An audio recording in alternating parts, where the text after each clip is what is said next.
are pretty emo. Which one is it? Is it emo or is it like laziness?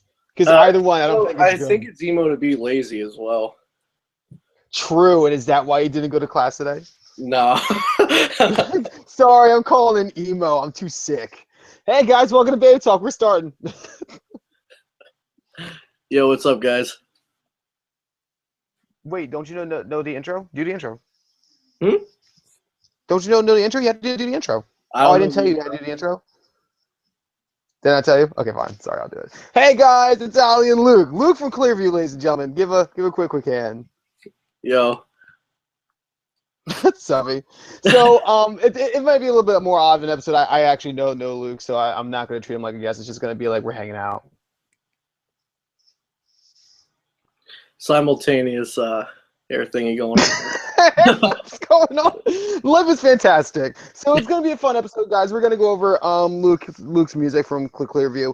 If you guys had checked out the post that I was sharing in all the rest of the groups, it's gonna be somewhat of a scrams kind of band. We'll get into their music later, but I'm actually really excited to announce that we kind of got a sponsor of sorts. So to everyone that let me speak for months without like hitting me up to be a sponsor, don't need y'all anymore. We got a real sponsor. And they're actually kind of cool. We went out, we scouted out a bunch of different brands to try and partner Babetalk with. And we came across Terminus Tees. Now, this brand is actually really cool because they go and they have a full design house waiting to do your merch and shit. And they do t-shirt designs. They do the artwork too, which is cool. There's a lot of stuff. It's a world that I did not learn about until this past week. So, and going into their brand as well. They do a lot of handcrafted stuff. Their branding is pretty fun. They're not stuffy like all the rest of the people that you may see on like Babetalk. So go take a look at them. They actually have a sale going on as well. 50 beach hoodies for about like $12.99 each when you put in a large order. So go check that shit out and see if you like them. We wouldn't say check them out if we didn't think so. So go check it out. And Luke, for being on the show, actually said he was going to buy Clearview's next branding with Terminus Tees. So that's really awesome. Yeah, man. Yeah. I love how you just said yes, just like it's just going to happen. Yep. It's just like someone's going to be contacting you and they're going to charge like $700. No, they don't charge money now. No, sorry, no. That was. It sounded like a good salesman. So, like, while you were talking, I was thinking, like, wow, I think I'm going to do business with them soon. Like, before you even said that. Just like I didn't even know I needed t-shirts yet. Like, we have like 1,000 t-shirts, and I guess we just need to buy more. Yeah. So that's the thing. Go check out Terminus Tees. They're on social media everywhere. And their website is just terminustees.com. So go check it out. Now we're going to start the show. Every week we start the show by asking our guests how their week was. So, Luke, hello. All right. So today's Tuesday. Are we talking like yesterday and today, or like the past 7 days? I've yet to come up with a term to say however long you want to go back towards. Right. However long, how are you is more and more like too soon. If you're like, how are you? It's like, well, I'm good. And then like yesterday you could have been amazing, and you wouldn't know. We'll go with the weekend, this past weekend. So Friday night, Friday was pretty cool. You know, I don't have classes on Friday, and I also didn't have work, which is not usual. And then we had a release show for this acoustic artist, Ben Greenblatt, who I've become pretty good friends with over the past year. And that show was put on by Grand Air Booking in a cafe that Jose from Grand Air just became part owner of. And casually, he just showed up one day. Like, hey guys, when you start making lunch in a cafe, I mean, it's all part of the process, I guess. I guess I didn't know booking companies were now just buying cafes too. Yeah. He's a mogul. It's a little of everything. He is. $10 says that Jose is gonna own Babetalk by the end of 2017. He's gonna convince me to just be like, let me just take it over. At least be part owner. I'll still be. That's true. He'll be part owner. It's just gonna happen because that's how Jose works. Anyway, So yeah, the release show is really tight. It was like about 50 or 60 people crammed into a cafe. Everybody playing acoustic tunes. It was legit. Then Saturday and Sunday, I'm gonna nerd out on you for a little bit here. I play a card game called Force of Will. It's kind of similar to like Yu-Gi-Oh and Magic. Okay. And so I went to Virginia for like a huge tournament for that all weekend. So took a road trip with a friend. That was a pretty exciting weekend. And those card games have like cash attached to them. Yeah, they do. Yeah, in first place won like about 1,000 in prizes and a full paid trip to Japan for the World Championships. So yeah, That's awesome. you get a pretty good amount of stuff, and it's only like $20 to play. So That's sick. Now I haven't heard you said Force of Will. Force of Will, yeah. Force of Will. Huh. It's its own company, and it only owns the one card game. So they really put like a lot of stuff towards the one card game. Okay, So, kind of like how Wizard had I think Wizard had Pokemon, right? Wizard used to have Pokemon. Now Nintendo has it.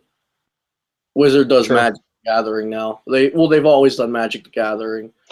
So they kind of just like okay. Yeah. But And I yeah, used to play Magic too, so that's interesting. yeah, Magic. It's the game I play is Force of Will. It's pretty much Magic with a couple different mechanics added. Excuse me.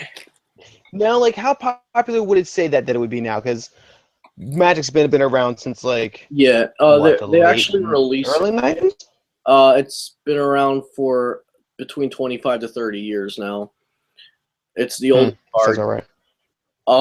They actually released a like report on sales and competitors in the country, and Magic was number 1, Yu-Gi-Oh was 2, Pokemon was 3, and Force of Will is number 4 now. And it's only been in America for a year, so it's doing pretty well. Oh, sick. That's pretty cool. Yeah. It's actually it's funny how kids still playing Yu-Gi-Oh. I didn't know that was such a Yeah, Yu-Gi-Oh! strong card game Man, still. I like I go to community college at ACCC, and like there's like 20 kids playing Yu-Gi-Oh in the cafe every day. Wait, no, you don't. Wait, hold on. I think you might.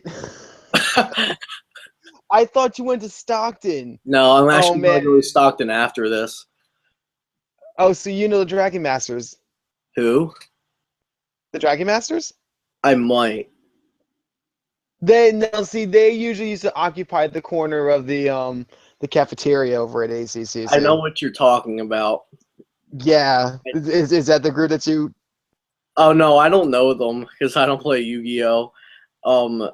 I usually just chill, but I always see this group of guys playing Yu-Gi-Oh in the corner, and I only talk to like the select few that play the same card game as me.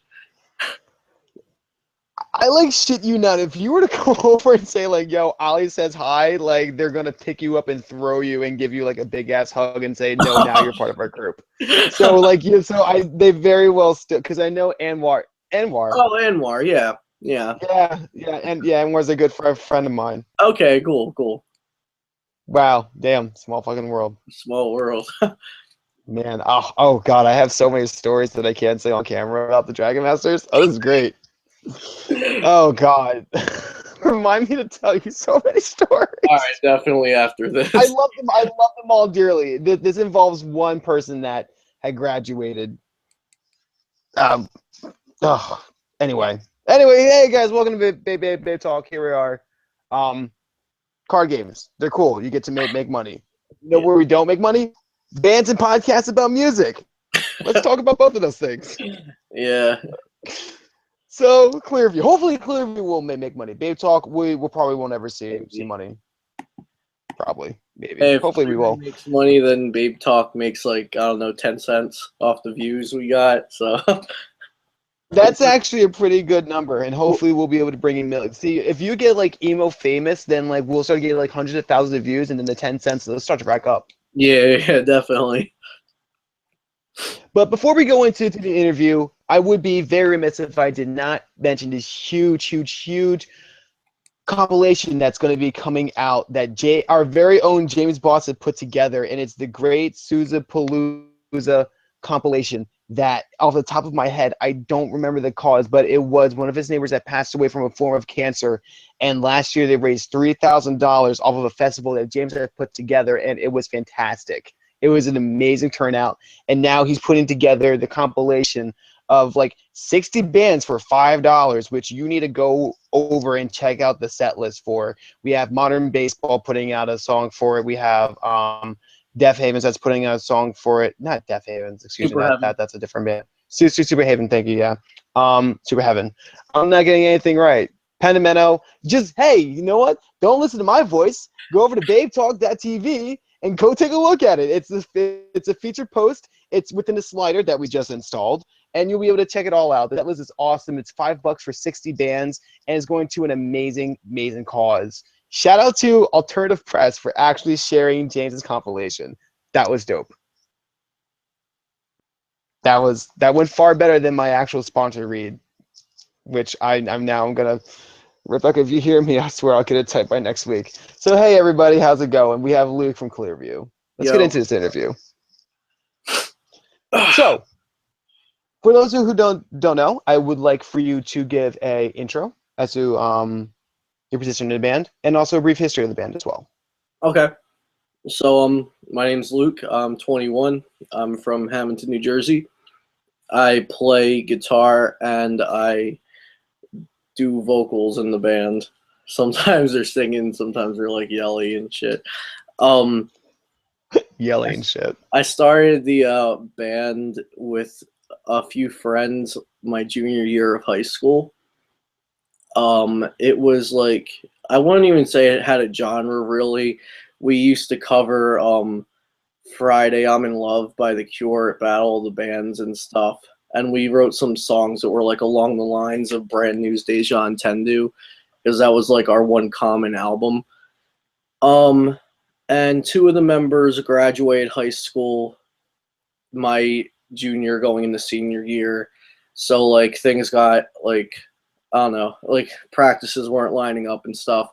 So along the next 6 months or so, members changed and whatnot. We became a pop punk band for like 3 months. And then members changed again, and then we had Jake and Jordan, our former drummer. And our first show was Gregapalooza 2014. We actually performed that as a 4-piece with Austin Romaneski from Downer on lead guitar. And then after that, we stopped playing the, like, I don't know what you want to call it, but all that music sounded kind of like Turnover's Magnolia album, so kind of pop, kind of not. And then we started writing the kind of stuff we play today. And since then, the only major change is that we have a new drummer, Dan Matera, and he's been in the band since early January. Sick. So, and it's funny to see the progression that you guys have taken. The different bands that kind of come out of the Hamilton scene have seemed to start off like at one end, one spectrum, and then just like push their way to like find their actual definitive sound, tone, style, and it just kind of like takes off. Because I remember like the very first song that I've heard from you guys was Emma's Page way back when, and that might have been around the same time that you guys had started like becoming definitive with your sound. But like it was something cool, and it was something that was solid. So I mean, like you guys had started putting out material at a good time in your band's career. Yeah, I would say. Yeah, with that's oh, sorry. You go ahead. No, go on. Okay. Emma's Page, originally we were going to record like a 4-song EP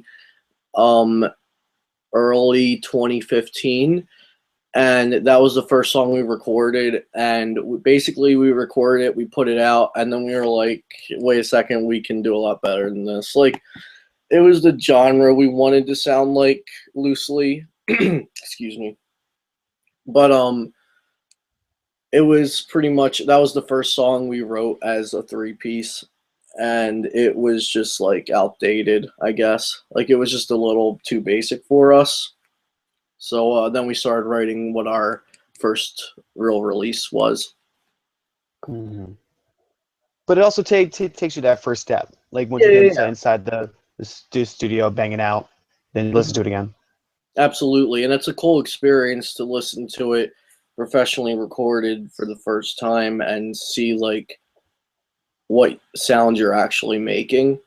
And it's definitely an important step in just about every band's like starting out their career, because it showed us where we wanted to go, and it's also a good point of looking for progression between that and the next release. True. Yeah, that is true. I'm gonna break you of your professional answers. I swear to God.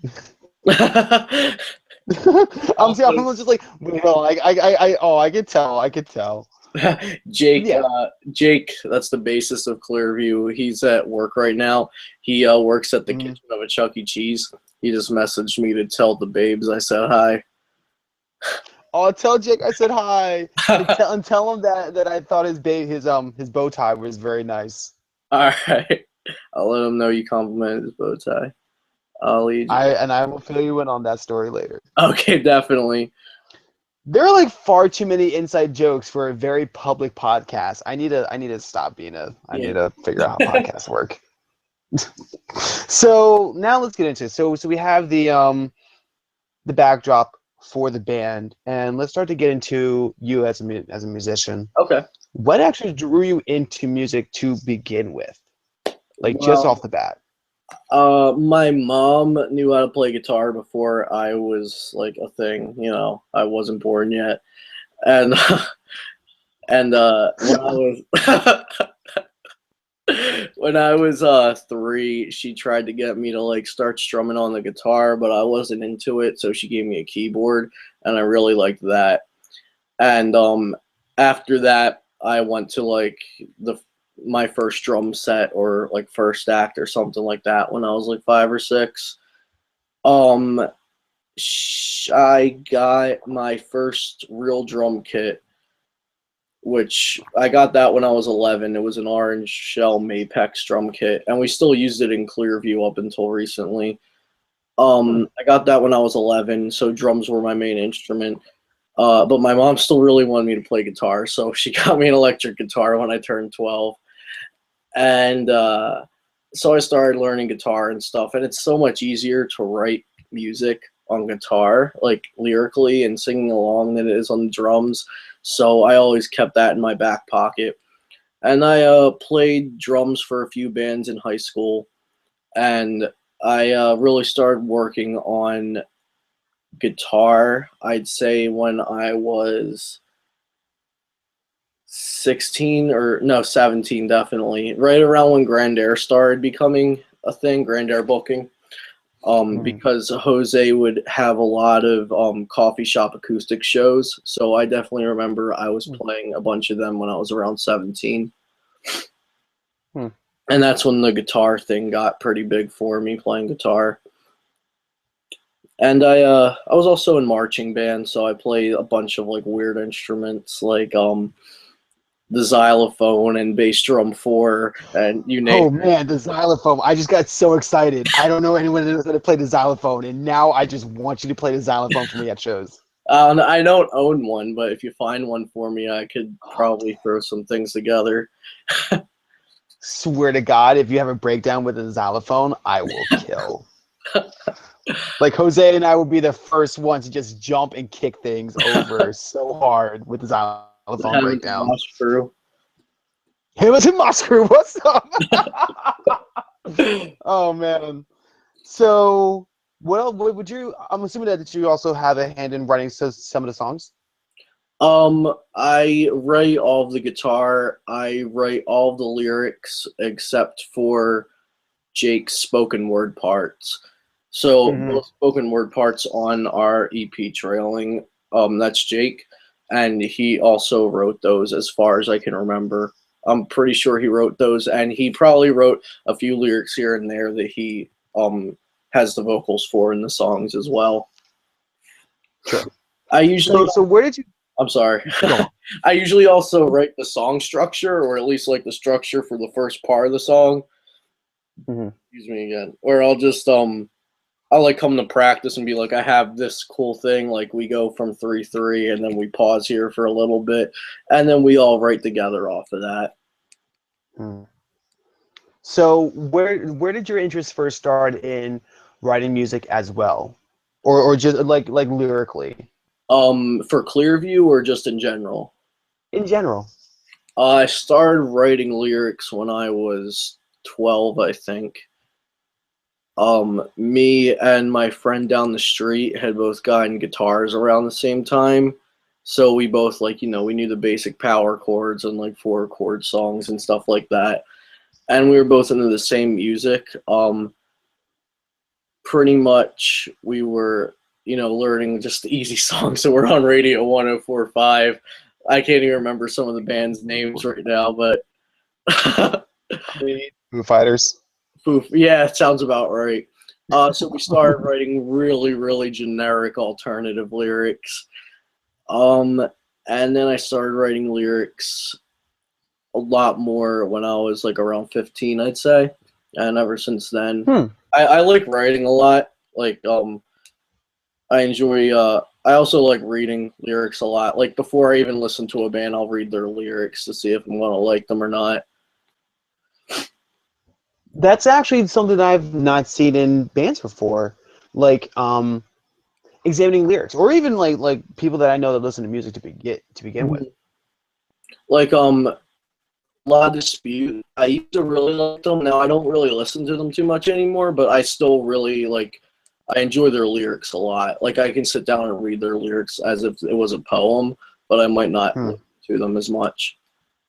Nice. Okay. So you not prefer, but you're I more definitely fixated on. I appreciate the lyrics and the music separate from each other, and if I like both, then I appreciate them together. Nice. Who would you say would be one of the bands that do that very well for you? The lyrics wise, or putting them both together. I'd say putting them both together. Or both. Okay. Cameron Boucher, from Old Gray and Sorority Noise. Anything he writes, I'll listen to or read, whatever it is. And he has a good way, in how I perceive it, of making the lyrics read as the music sounds. Like he's a lyricist that where I can read his lyrics and I really get in my head what the music would probably sound like to the lyrics. So kind of like entwining both the meaning and the song structure. Yeah. Like the contrast of where the lyrics are less, what's the word? Not aggressive, maybe less powerful or less, I don't know what I'm looking for here, but the lyrics content gets softer while the music is softer, and they both grow together is something I really like to hear. Okay, I like that. Another band that does it really well for me is Forever Losing Sleep from North Jersey. I enjoy everything about them. So they babes. Yeah, we're actually playing with them Thursday in Hamilton. Yeah. Oh, I see what you did then. No, casual. Well, that's cool. That's really awesome. So we've gone through you becoming in, getting the band together. Well, actually, wait, dude, I don't think we went over that just yet. How the actual band came into formation, because I believe you said that just like found yourself just playing in the band with the rest of the members. But where did the like what was the first initial step that you took to say like I want to play in a band, and then you just started like shaking kids down like be in a band? Well, for Clearview, me and my good friend Christian were just okay. Now, mind that this is like a week after I found out about La Dispute. I was just like, I was not sleeping so I could listen to La Dispute for more hours of the day. Okay. So me and my friend Christian, I grabbed my guitar, he went on the drums, and we started writing like kind of like spoken word post-hardcore kind of stuff. And then I was like, let's make a band. And then we were like, oh, okay, well, now we need a name. And we were like, okay, how about Clearview? And so then that's where I already said the story about how two of our friends from high school joined. We just kind of covered some songs at shows and played some like alternative emo songs. And then that fell apart, got some new members, played that for a bit, that fell apart. And then So it really was just like you just got the itch one day and you said like, let's just start a band because of yeah. we got to finish someone else's music. Okay. Mhm. Oh, I didn't mean to call versus story. Now I feel like an ass. I'm sorry, what? I said, oh, sorry. I didn't mean to call off the rest of the story though. Well, then that kind of goes to where I mentioned that mine and Jake and Jordan's first show was at Gregapalooza 2014. And actually, I had known Jake me and Jake met. Oh God, well he just turned 22. I'm 21. I think we met when we were both like 15, maybe. So I just called him up. I was like, "Yo, you want to come play bass in my band?" And he was like, "Sure, we can come. I'll come jam and see how it works." And it worked out. And it was basically like I needed a bass player really quick because Gregapalooza was coming up, and my band had just disformed, and I didn't disband. Excuse me, and I didn't want to drop the show because I had all the songs written to play. And my friend Adam was playing drums until we found a drummer because he knew all the songs because he was always hanging at my house. And then we found Jordan. And then me, Jordan, and Jake played Gregapalooza with the kind of pop punkish songs I had already written. And then we were like, yeah, we're going to write songs that are like, I don't know how we described it, but they're whatever we're playing now. Like whatever genre you would want to call that. On your guys' Facebook, it says post everything. Yeah, because we get called post-rock, we get called post-emo, post-hardcore, probably other things too. I don't know. Now, I just learned this phrase not too long ago, but it's called like scrams Yeah, emo? scrams. We used to heavily call ourselves scrams, but we kind of don't write like that anymore.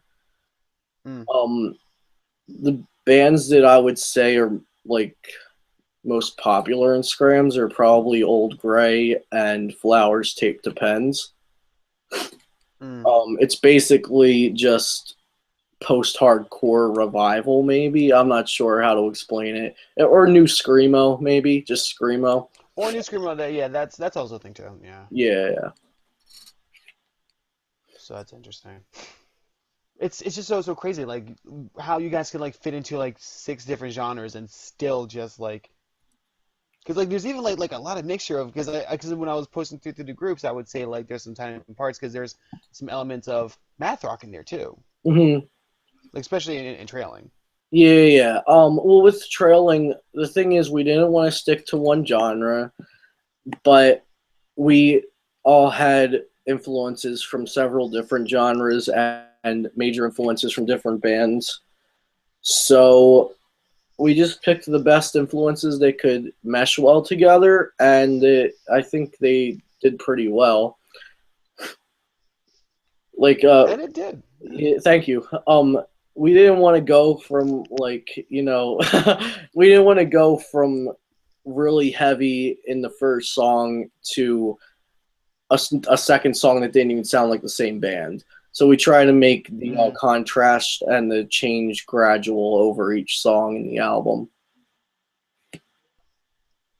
And that's good pacing because, well, I'm not gonna speculate on that since I don't play in a band. So, it flows well, and it seems like it takes time to curate how the pacing goes for an album. You don't want it to like you don't want to lose your listener within your first few songs of your EP. I'm assuming. Yeah, yeah, that's not ideal. This is podcast producer here. It's just like, oh, well, I think this is how music's supposed to go. So far, you guys have had your oh, my phone is ringing and I don't answer that right now. So,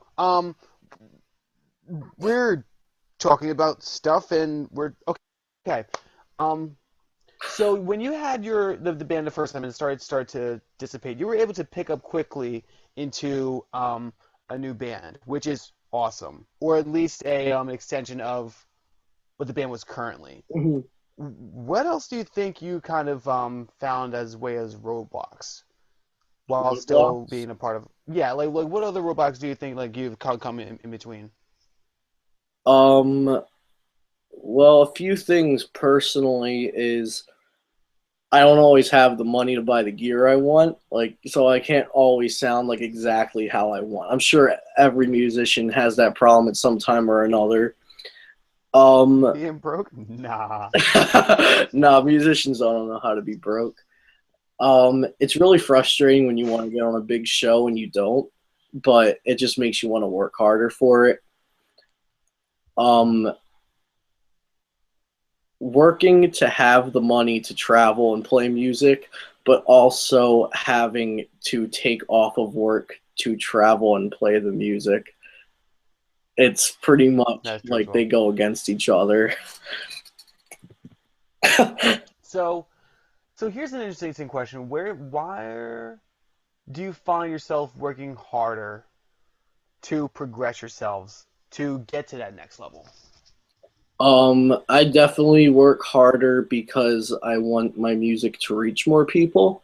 I don't see myself I don't see honestly any band in this genre becoming millionaires, like out of the post-hardcore emo whatever genre. But Mhm. if I could tour the country for a month or two and not go broke because of it, that would be sick. So, And how do you find yourself working towards that? making more music, progressing on my writing skills, um, promoting, trying to space out our shows, trying to pick the right shows to play. There's a lot that goes into it. True. Very true. Your writing style is actually going to be the next thing that we're going to touch Okay. on. Um, so with Clearview, you guys identify with email, and a lot of your writing style does pull off of emotional kind of strings. Hmm. I had different questions go through my head. Pull off of emotional strings. Where do you pull that from? Is it like stuff that you go through yourself? Is it Yeah. things that you see? Yeah. It's all either personal in the sense that it's things I've went through or people close to me I've seen them go through or things I've been told. So Okay. I don't know if you want to go into about trailing now or did you want to save that for later or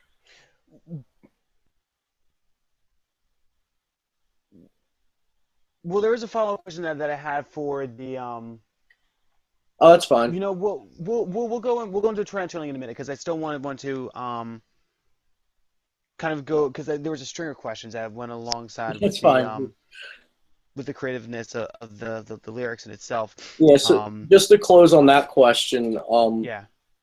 I think we have it listed on one or another of our social media sites that a big element of our elements of our music are emo, screamo, and Mhm. ambience, and together we want them to come together as something cathartic for both us and for the listener. So Mhm. my writing style I could definitely describe as cathartic. And so where do you find that, or not, now where do you find that the creative expression? What would you think would be the importance of having the lyrics that you have and the outlet that you have now? Like, does that play an important role in your life in itself? Yeah, definitely, definitely, because like the thoughts that um sorry, my mind went blank for a second thinking of a word. um The same. yeah, the thoughts that have manifested themselves into the lyrics that I wrote Like they were just in my head for a year or two, or maybe a little more. And after writing an album full of lyrics, even songs that didn't make the album or songs that were saving for something else, like my head just started being a little more clear because I could express those thoughts out. And I actually went I'm sorry. Jake just messaged me about something. We'll bring that up later. Okay. um I'm like, yeah, your story's but gonna get real. I'm just like, oh. no, yeah, it was starting to get real. Yeah. Yeah, so those thoughts that manifested themselves into the lyrics, it really is cathartic for me to express them. Um and I think it helps me a lot. I mean, I can't say that for sure because I don't know where I would be without writing music, but I assume that where I am is a better place than if not. And what about performing them live as well? Because when you guys go on, and I've seen you guys several times before, like it's very very high energy for very emotional songs.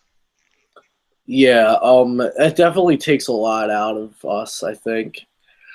Um, Jake, Jake definitely likes to go outside for a few minutes after the set because his spoken word parts are pretty emotional themselves. Hmm. So he likes to go outside and just have a few minutes of solitude and smoke a cigarette or whatever and calm himself down. And I wouldn't say I have any like rituals after the sets because they're emotional, but it definitely takes a lot out of me. Um, yeah, I'm not a very energetic person, and that's definitely the most energy I ever express during the sets. And we were talking about earlier how you were a psychology major, so you deal a lot with like the human head and Yeah. well, I mean not with hair particularly, but with the mind, with the human mind and stuff. So where would you say that the writing of all your thoughts down, the performing of all that down, deals with, and especially with such emotional topics, deals with the kind of coping of such strong things? Well, I've always been interested in psychology. I've been fairly educated in certain topics of it for both myself or other people around me to not to self-diagnose, but just to know what's out there and know how severe things get if needed. Hmm. And it definitely helps me in my writing because I feel that I can put them away that I don't know. I definitely use what I learned in my psychology courses a bit in my writing, and a goal is that maybe the lyrics will help someone. So that definitely relates to my career that I want to have. True. And there are people out there that will always question whether or not like music can help a person like cope and shit like that. And I'm for one am like huge firm believer in that like music definitely helps. It Mhm. helps cope with a lot of shit. I'm sure that you would also agree with me. What I've seen is not just the music, but the community that music builds. Because I stopped saying this at Grand Air shows because it because everyone there knows. Um, I'm sorry. Hang on a second. I think I'm. Did I mute you? Can you hear me? No, I've been sniffling, so I've just been muting myself in Oh, between. something popped Sorry. up. I'm sorry. Yeah, music I believe helps, and also I believe that the community that music builds can help because community and belonging are like two huge positive factors with people that are going through emotional or mental illnesses. And our song dysphoria means feeling like you don't belong. And I always say about how the music community of Grand Air in Hamilton, New Jersey, and South Jersey has found me a place to belong. Absolutely. Kind of same here as well. When I started getting into music for 1787, slowly getting into Grand Air and stuff like that.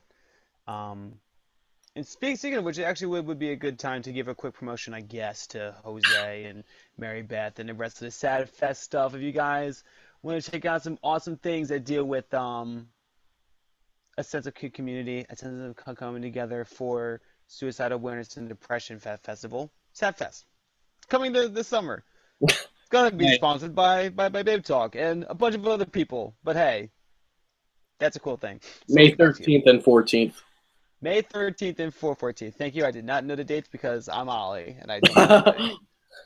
I just know that Babetalk will be a part of it. $10 says that Clearview is going to be a part of it. Oh, did I leak information? Hold on, let me stop because we're like months ahead of it. Anyway, let's get back to your band. Um, so now we have this new EP that came out last fall, Trailing. This was actually really sick because like this is so far like the most well produced stuff that you guys have put out. Um, there are several different songs in here in which like you can just feel the emotion in it, and when you guys perform it, it's equally met with energy. Get words and stuff, and now you can. How was the recording experience? How was putting uh, something together? so we recorded it sometime in July or June. Can't remember that, but it's definitely one of those of 2015. And I had been writing these songs for approximately 2 years at this point, so I really wanted to get these songs out there. And we went to the Gradwell House in New Jersey. If you don't know what that is, some big names that have recorded there are into it over it. The late Me versus I. um, No, you did not drop that name on my podcast. I'm gonna kick your sorry, ass. I did I swear to just God. did I go Jazz McKee on you there? Sorry. Oh, damn it. I'm like, wait, no, you said the late, and I'm like, no. If No, he it's not gonna. says it, I'm not bringing on any more Grandair kids, because now any Grandair kid's gonna just turn into another episode of life Locals for Life. Cool, awesome. Okay, and Go on, I sorry, go believe on. a Me Without You album or two was also produced there, so that's pretty cool. Um, Basically, we'd been playing these songs for a solid 6 months now at the point of recording. So we paid for a day in the studio, and he said, like, the guy was like, I can definitely record an EP, but I suggest definitely booking more than one day for them. But we bagged them out in one day, a solid 10 hours of recording, straight through, and it was definitely super fun. Matt Weber of Young Statues, yeah, Young Oh, Statue, sick. us. He definitely knows what he's doing, and he did a great job on it. Uh, yeah, it was our first time in a studio like that, so it was definitely a really great experience, and I think everything came out exactly how we wanted it to. Awesome. That's cool, because like there's nothing like finally seeing yourselves build your brand up from where it was before. Because like you always have this idea, and like you're going, you record stuff, and you'll be like, oh, here's our first demos. But then like sitting down with producers that are well known, and then like seeing other band members that you had kind of looked up to in a scene, you're Hmm. now seeing yourselves on the next step, Yeah. and so like that just has to be cool in all in itself. So what about the whole reception that this album has come within your local area? It's definitely really cool to see people like posting lyrics from our songs as their Facebook statuses and like stuff like that. Um, our release show in November, with a bunch of our friends and Forever Losing Sleep and Arrowhead from Massachusetts played. It was a huge turnout. One of the best shows we've ever played, and it was really sick that like people were there to see us. Hmm. Um, we've been doing pretty good with Bandcamp plays. Like I think we're somewhere around 3 to 4 thousand plays on the Oh, EP, which sick. ain't it's not bad for a 6 song album. Absolutely. Especially since we don't have fan bases outside of the East Coast. Yeah, it's been recepted really well from what I know. And people have been coming to see us live a lot, so I guess that's a good thing. True. So let's get into a song. Let's give the people a little taste of what you guys got. Okay. We're gonna be playing a song the While next you're two doing years, that, and I'm going to plug in my laptop because it's about to die. okay, so generally we give an intro, but we'll have Luke just give an overview of it in a minute. So we're gonna go right ahead and play the song. It's actually one of my personal favorite songs. I'm gonna break someone's head next time I hear it live, and so you guys get to hear it now, and hope you enjoy it.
Chit.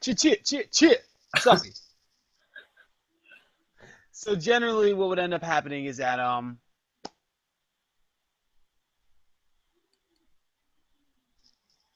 sorry, totally got distracted. No. Generally, what will happen is that we were given an intro before the song, but now that song's over and you had to plug in your laptop, we're actually gonna bug you to say what that song was kind of inspired by and how the song kind of came about. All right. So back in when Clearview was just a baby, playing some songs in my basement, and when I was the only member in that version of Clearview that's in it now.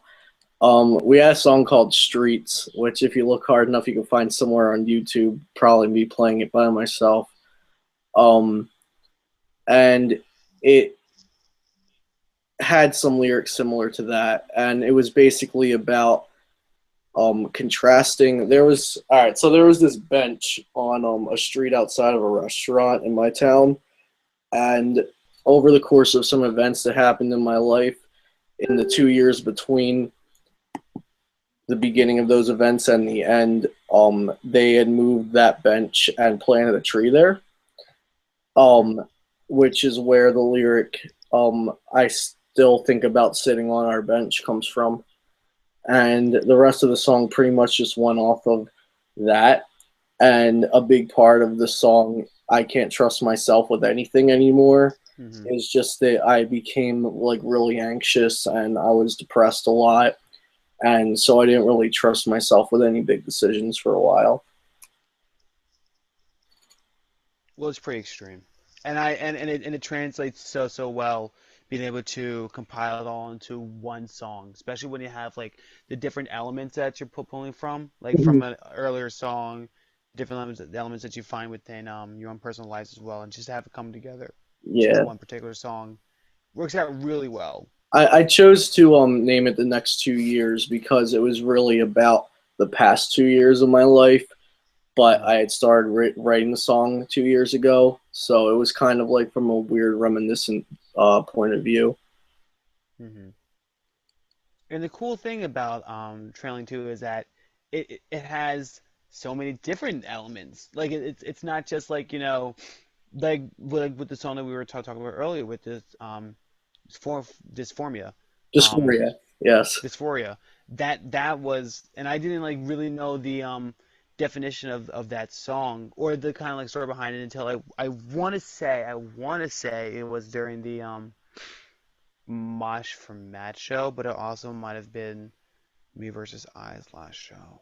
We weren't at If I, Me versus I's last show. so it had to be Mosh for Matt's last show, Yeah. but it was definitely recent in which it kind of like was broken down. I was like, oh shit, like you always kind of know that bands have things in which they stand for personal reasons as to why they spill their guts into songs, but just to see the amount of real that is spilled into this just shows that you guys are lyrically diverse in your subject matter, and then being able to pull it all together into like one defined album. I think that's awesome. Thanks. Yeah, no problem. So, so you guys have a new EP. That's awesome. That's great. What are you guys going to be working on for the next year? Give me your 1 year plan right now. All right, 1 year plan. On January 1st, to start it off right off the bat, we released a 7.5 minute song, Grace. It's a single for your own Bandcamp, blah, blah, blah. We recorded at Blue Light Studios. We actually recorded 2 songs there, and Grace being one of them. The other is coming out on a 4-way split, partially being put out by Dog Night Productions sometime in the next few months, I'd say, with Mathletics from the UK, Vowel from Ohio, and Meraki Tosca from Texas. Wait, what? Yes, Meraki You're Tosca. working with Meraki Tosca? Yeah, we're buds. Oh man. Good sometimes. Oh, that's awesome. Yeah. Oh man. Oh, we went on tour together like 2 years ago. It's dope. That's very dope. I'm actually happy to hear that. Yeah. Yeah, they make good music. Yeah, they do. Keep Houston sad, man. So yeah, 4-way split coming out on 7-inch vinyl exclusively. What else? We are opening for Koji and Sinai Vessel. Oh, I remember that. Yep. Yes, you are. Sometime in April, I want to say the 22nd. We are working on booking tour dates for literally whenever we can get them. We wanted to do something in March, but it just didn't pan out correctly. So right now we're working on end of May, and we're working on some longer tours for the summer. Nice. Along the course of all of this, we're definitely writing songs. We have 2 songs that are pretty much finished. One we think is ready to play live, so we're going to play that at our next few shows in the coming weeks. So we're writing songs over the course of the next probably 6 months, and hopefully we can compile a list of those that we think are ready for a full length, and we can start working on recording a full length. And That would be sick shit. I think that's about as much of a 1-year plan as we have. Tour, write music, and record. Well, I'm at least glad to hear that it's in the works, because as long as it's in the works, then it actually might be a thing. If it's not in the works, then it might not be a thing. And I kind of want to see more productive things come out of you guys, because when I like something, I expect. I'm sounding entitled. This isn't how I'm supposed to sound. You guys do your stuff, and I'll support you. How about that? Does that work out a little bit better? Thank you. I forgot I have to pretend like I'm in a form of a music industry at sometimes. Yeah, that's all cool. I don't know you. I don't know you, nigga. Shut the fuck up. So, ladies and gentlemen, that was Luke of Clearview. Everyone give him a round of applause wherever you are. Go check out their music. Their Bandcamp is going to be clearviewnj.bandcamp.com. You can find them on Facebook. You can find them on Twitter as well. Keep a look at on their shit. They're actually going to be showcased on our Babetalk Babetalk Radio in the beginning of the month of April, which is going to be cool. I just realized that if we're playing a song tonight, fuck it, I'll put whatever song I want. It's my goddamn radio show. I'll put whatever song I want on there. You want 2-year plan? Well, nah, fuck you. I'm gonna put something else on. I'm gonna put Emma's song on there. just because it's like, oh, you have any music? It's like, nah. Anyway, we got off track. So yeah, go check out their stuff. Go check them out on Facebook. It's awesome stuff. Luke, thank you very much for dealing with me and coming on the show and talking about your music and everything. Not a problem. Thanks for having me, man. Whenever you guys have new shit, please let me know, and we will try and work out things like we did in the past, and it kind of didn't work because my name's Holly. But we will, since you are a personal friend. So it will work. Again, guys, this episode is sponsored by Terminus Tees. They have an awesome team of artists and designers working with you, for you, by you. Maybe. Maybe. But they do have a lot of awesome things to offer you as far as merch goes. A very dedicated team, very personable. Their mascot is a peach. If that's not like a reason enough to go check them out, I don't know what is. So they have a sale too. Go check it out on their site, terminustees.com. My name's Ali from Babetalk, and I don't know how to speak all that well. And Luke is from Clearview. We are going to see Keanu next Thursday. We're going to see Keanu on Thursday from Cherry Pit Mag. I'm actually looking forward to this a lot, because Keanu is far more of a professional person than I am. So it's going to be very interesting to see how this is going to go. But from the state of New Jersey, we're going to say goodnight, everybody, and we'll see you on Thursday. You won't see Luke, though, but you'll see me. Sorry. But we'll see you guys later. Good night.